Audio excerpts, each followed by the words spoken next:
Coronation Street spoilers for Monday the 21st of July, when Odi Alahan, always reluctant to get involved in mischief, sneaks into the cabin at dusk.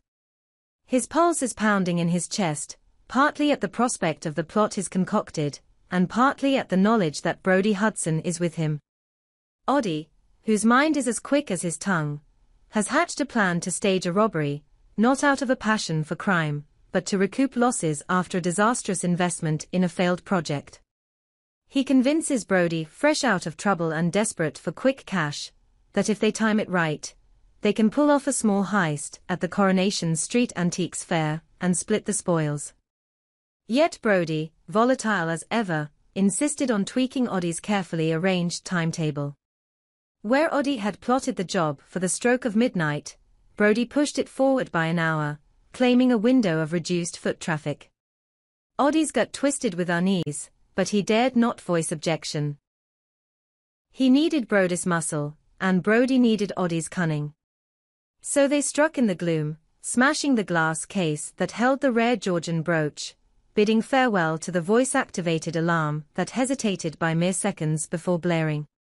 They fled into the night, adrenaline surging, only to hear sirens wail in the distance, a heartbeat too late. Miraculously, they slipped past the police cordon, vanishing into the maze of back alleys that knit Weatherfield together. Brody's grin, as he thrust the brooch into his jacket pocket, was almost triumphant, but Odi's relief was tempered by dread of what would come next.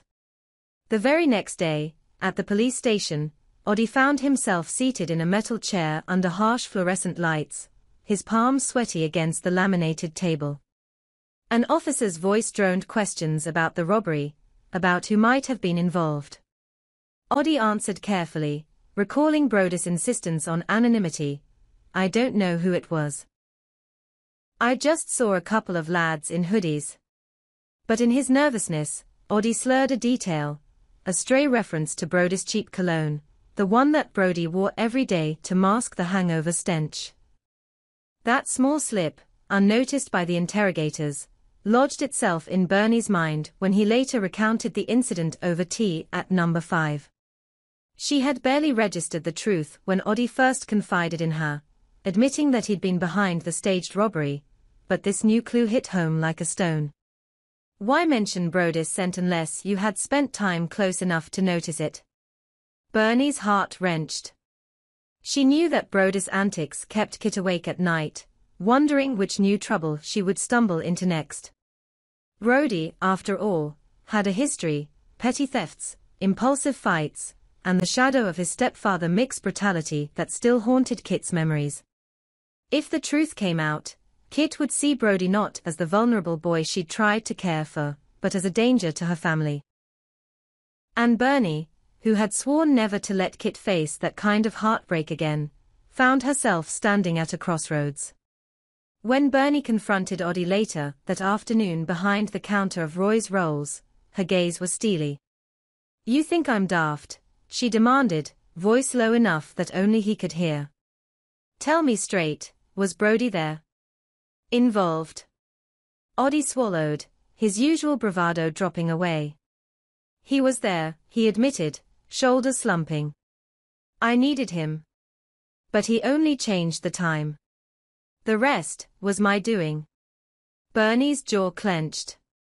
She had every right to throw Odi out, to warn Kit, and let the chips fall where they may. And yet, when she looked at him, young, scared of the consequences, so eager to fix his own mistakes, something softened within her. "You'll pay back that money," she said finally. "I don't like lies, but I'll keep this to myself if you make sure Kit never has to pick up the pieces." It was this promise that sealed her complicity. Bernie would pretend ignorance. Odi would do everything in his power to return what they'd stolen, through insurance claims, through honest work, through whatever means necessary. But as she watched Brody swagger by the window, hair mussed and jacket still smelling faintly of stolen silver polish, Bernie felt an old fear rise in her chest. Fear that once you've crossed this kind of line, there's no turning back. Upstairs in number 9, Kit MacDonald paced her bedroom floor, wrestling with memories of her late mother's delicate, touch, and her stepfather Mick's cruel fists. Brodie, orphaned by circumstance, had grown up with violence in his blood, and though she had tried to protect him, his impulsive crimes had driven her to the edge of despair. She'd begged Bernie to take over caring for him, to offer him the stable home he'd never known. But every new offense carved a deeper hole in Kit's heart, and the revelation of this latest theft, though muted by Bernie's silence, only hardened her resentment. Kit's arguments in the kitchen had become more bitter. "He's not my brother, Bernie. He's a criminal." Bernie, always steady, had clasped her granddaughter's hands. "I know it's hard, love. I know you've been through so much. But he needs someone, just as you once did." And so Kit had relented, but with each passing day, her reluctance grew. She found herself keeping her distance from Brodie, avoiding the haunted look in his eyes when he thought no one was watching. Meanwhile, the news of Dev Allahan's return to Weatherfield spread like wildfire through the Rovers and Roy's rolls. Dev, Oddie's elder brother, had moved away years ago, seeking a fresh start after family disputes, and his reappearance cut through Oddie's fragile calm like a razor. To Oddie, Dev represented everything he feared: exposure, judgment, the legal mind that could unravel his carefully constructed alibi. Worse, Dev's presence meant the insurance claim for the stolen brooch would face extra scrutiny. If Dev pressed too hard, Oddie feared, the whole scheme would implode. On a warm evening, Oddie found Dev standing at the bar in the cabin, a pint of ale in hand, eyebrows furrowed as he surveyed the familiar faces. Oddie's instinct was to flee, to disappear into the backroom until the coast was clear, but he forced himself forward. Dev turned, surprise softening into a cautious smile. "Little brother," he said, hugging Oddie but keeping an arm's length, as though bracing for conflict. "It's good to see you." Oddie nodded, lips pressed tight. "Yeah. Good to be home." They exchanged small talk: Dev's travels, Oddie's studies, reports of a new cafe opening across the street. All the while, Oddie's mind raced. Could he trust Dev to keep his secret? Or would Dev's moral compass drive him to expose the truth? The knot in Oddie's stomach tightened as he realized that every word he spoke, every nervous glance he made, could betray him. Back at No. 9, Bernie lingered at Kit's bedroom door, listening to her granddaughter cry softly into her pillow. The secrecy weighed on her, each lie a stone added to her conscience, but she convinced herself it was for Kit's sake. If only Kit could see Brodie settle down, find something honest to do, maybe then she'd forgive him. And if Oddie upheld his promise, the financial hole would close, and Bernie could exhale once more. But shadows lengthened across Coronation Street, and with Dev's presence, with Kit's deepening mistrust, and with Brodie's restless energy, Bernie sensed the web she'd woven would soon tangle them all. The promise to keep silent rang hollow in her ears as she realized that some secrets, once set free, could not be contained, and that loyalty to family sometimes demanded the ultimate price. As night fell, the windows of Weatherfield glowed softly, sheltering its inhabitants in warm light. Yet behind closed doors, hearts pounded with dread, voices trembled with unspoken fears, and the hush of darkness carried the weight of coming revelations. In the quiet before dawn, three souls, Bernie, Oddie and Brodie, each clung to their own version of the truth, praying that the delicate house of cards might hold just a little longer. Because once the cracks appeared, there would be no going back. Bernie stood at the kitchen window of number 5, the soft glow of dawn filtering through the net curtains, as she folded her arms against the sudden chill. The events of the previous week, Oddie's panicked confession, the whispered promises to Kit, Brodie's volatile enthusiasm, seemed to drift through her mind like tears on a rain-soaked windshield, blurred, endless, and impossible to ignore. The clink of Oddie's spoon against his cereal bowl brought her back. He pushed the bowl away and met her gaze, guilt etched into the lines of his young face. "I've arranged a shift at Dev's factory," he said quietly. "4 weeks, overtime if I need. I'll get the money back, every penny. I promise. Bernie nodded, though her heart ached with unease. She knew Oddie's good intentions could only carry him so far. Beneath his boyish eagerness was a fear that Dev's return would uncover more than just the staged robbery. She wondered if Oddie fully grasped the gravity of turning his back on his brother's implicit trust. You can't hide from him forever, she reminded him, voice gentle but firm. Oddie's lips twitched. I don't intend to. I just need time to make good before Dev starts asking questions. Outside, the sound of Kit's bicycle rattling against the front hedge heralded her arrival from her early morning shift at the cafe across the street. Kit dismounted with practiced ease and strode through the gate, still wearing her black uniform top and name badge. Her eyes flicked to Bernie and then to Oddie, a silent question burning in their depths. Bernie forced a smile and waved Kit over. Morning, love. Breakfast. Kit's usual retort caught in her throat as she glanced at the nearly empty cereal packet. Late start today, she said instead, none of the irritation that had colored her voice these past days. Just coffee, thanks. As Bernie poured, Kit hovered at the counter, hands clasped. Brody's name lingered unspoken between them, heavy as the storm clouds gathering overhead. Bernie remembered the plea in Kit's voice when she first asked to take Brody in, that desperate hope that she could save him from slipping further into a world of petty crime. But each new transgression, each secret, had eroded Kit's patience until there was almost nothing left. Kit nodded toward Oddie. How's work going? Oddie hesitated. He knew Dev would arrive at the factory any moment, Dev, whose reputation for integrity was as solid as the machinery he managed. He swallowed. It's going. He folded his hands on the table. Listen, Kit, about Brody. Kit's jaw tightened. I know what happened, she said quietly.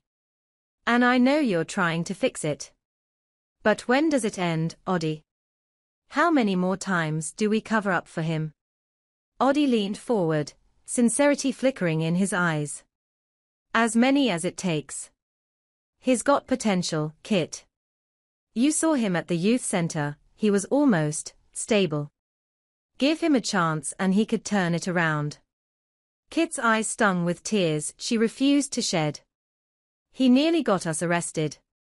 Bernie set down the coffee pot with a soft clatter. He won't do that again, she promised, though the words felt fragile. We're all looking out for him now. You, me, Oddie. He's got more to lose than he knows. Kit stared at her grandmother, the lines around her mouth softening. She nodded once and took her coffee. For the moment, silence reigned, a truce born of necessity rather than trust. Later that morning, Bernie found herself wandering past the derelict alley where Brody and Oddie had escaped the police. The narrow passage, cloaked in shadows even on the sunniest days, seemed to mock her stillness with its promise of danger. She heard the echo of footsteps and turned to see Brody approaching, hoodie up, gaze lowered until he saw her. A bit early for coffee, he asked, tone half teasing, half defensive. Bernie crossed her arms. I was just thinking. You need to come clean to Kit. Brody's shoulders rose in a shrug. I know I messed up. But you've been covering for me. I'm not the one you have to convince, Bernie cut in. Kit needs to see you take responsibility. If she sees you facing up to your mistakes, she might believe you can change. Otherwise, she'll think you're just a danger. Brody sighed, running a hand through his damp hair. She already thinks that way. His gaze flicked to the ground. I don't blame her. What I blame, Bernie said, softer now, is you throwing away every chance someone's given you. Brody's jaw clenched. I hate that you have to do this for me. I hate that I dragged you into my mess. Bernie reached out and touched his arm. Don't make me regret it. Show her you're worth it. Brody nodded, the weight of her words settling in. I'll talk to her. Bernie turned away, leaving Brody in the half-light of the alley. She prayed that meeting would change something, whether for better or worse remained unknown. That afternoon, Kit returned home exhausted, the brunt of the day's orders having tested her resilience at the cafe. She found Brody in the living room, pacing before the television. He looked up, surprised. Coffee, she offered, pouring the last of the pot into mugs. Brody accepted hers with a small smile. Thanks. Kit sat opposite him, balancing her mug on her knee. She studied his face, every line, every restless twitch. Talk to me, she said. Really talk. Brody swallowed. He set his mug aside and ran his hands over his knees. I know you hate me. I don't blame you. But I need you to know I didn't mean for things to go this far. Kit folded her arms, unswayed. Then why not stop? Why keep lying? He met her gaze. Because I'm scared. When I get going, I lose control. Oddie said he could help. He said if we staged the robbery, we could pay back the money we owed. I thought it was harmless, but then it got real. His voice cracked. I almost got caught. I thought I could walk away with nothing but a bruise on my pride. But it was more. Kit's eyes softened despite herself. More how? Brody's hands shook. More because I let you down. Because every time I do something stupid, I'm telling you that I don't care about what you think. And the worst part is that's not true. Kit's chest heaved. She leaned forward, resting her elbows on her thighs. I don't know if I believe you. Brody closed his eyes, pain flashing across his features. I'll do anything to make you believe me. I'll admit everything to Dev, to Bernie, whatever it takes. Kit hesitated, coffee cooling between her fingers. The tension in the room stretched until even the ticking clock seemed too loud. Then she spoke, voice softer, then start now. Call Dev. Brody's head snapped up. You'll be here. Kit nodded. I'll walk you through it. But no more secrets. He stood, resolve hardening his features. Okay. I'll call him.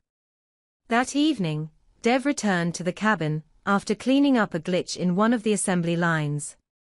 He'd heard rumblings about the robbery, vague talk of insurance claims, of employees acting strangely. He paused at the door and let his eyes adjust to the warm glow inside. Oddie stood behind the counter, polishing the glass, while Bernie chatted with barmaids on the other side. Both looked up at Dev in unison, surprise flickering across their faces. Dev, Oddie began, stepping forward, you're just in time. Dev studied his brother carefully.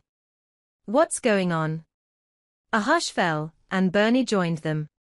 Sit down, she said gently, guiding him to a vacant table. Dev obeyed, brow furrowed. Brody entered through the back door, breath catching in his throat at the sight of Dev. Kit followed, determination sparkling in her eyes. Dev's gaze sharpened. We need to talk. They moved to a quiet corner at the back of the pub. Kit stayed close to Brody, her posture protective. Dev took a deep breath. I've heard about the burglary, he said, tone measured. The insurance claim. The alarm timeline. A lot of things don't add up. Oddie swallowed. I tried to fix my mess, he confessed. I thought we could stage it, claim the payout, and cover our losses. But it went wrong. Brody changed the plan and Dev held up a hand. Let me get this straight. You orchestrated a fake robbery on Coronation Street. And you roped Brody in without telling me. Oddie nodded, shame flickering in his eyes. Brody spoke up. I was there. I changed the time. But it was Oddie's idea. Dev pinched the bridge of his nose. You two could have gone to jail, with a record that would follow you for life. Kit's mouth trembled. He almost ruined everything. All of us. Dev's gaze softened as he looked at Kit. And what about you? What have you lost because of this? Kit swallowed, blinking back tears. Faith, she whispered.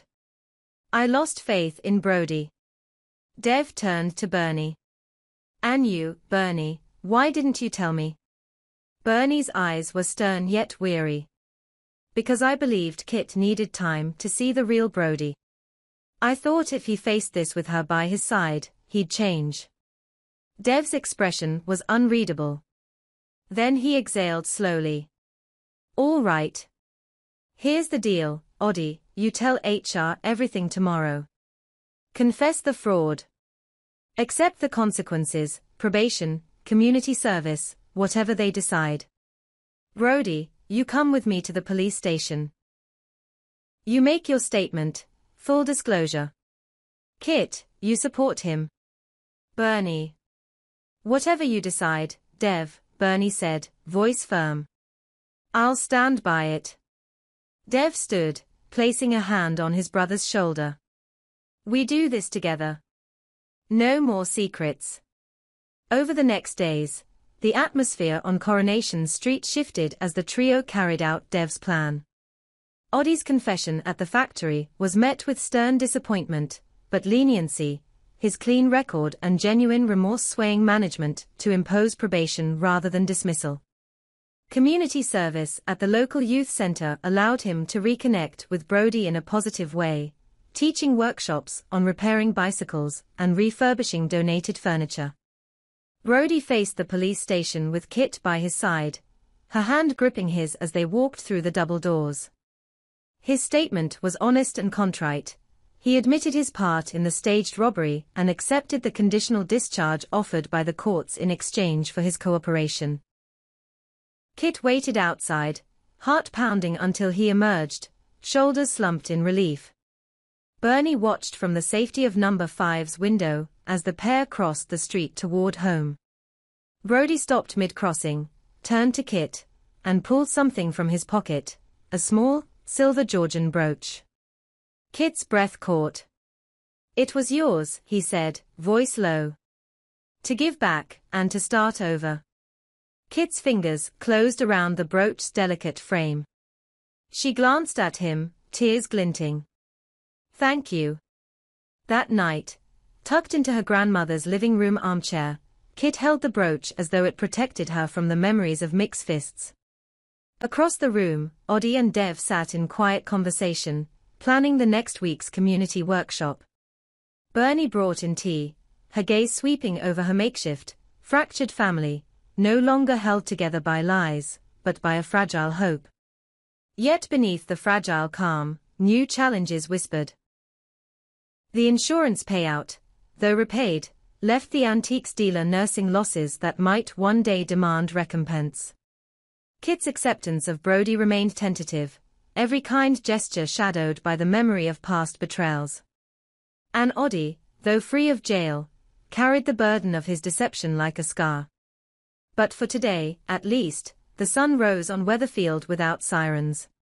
At number 5, Bernie pressed a hand to the cool glass of the window, recalling the panic of that midnight raid. She let go a breath she hadn't realized she'd been holding. In the mirror of her granddaughter's shy smile, in the firm handshake between brothers, she saw evidence that even the darkest secret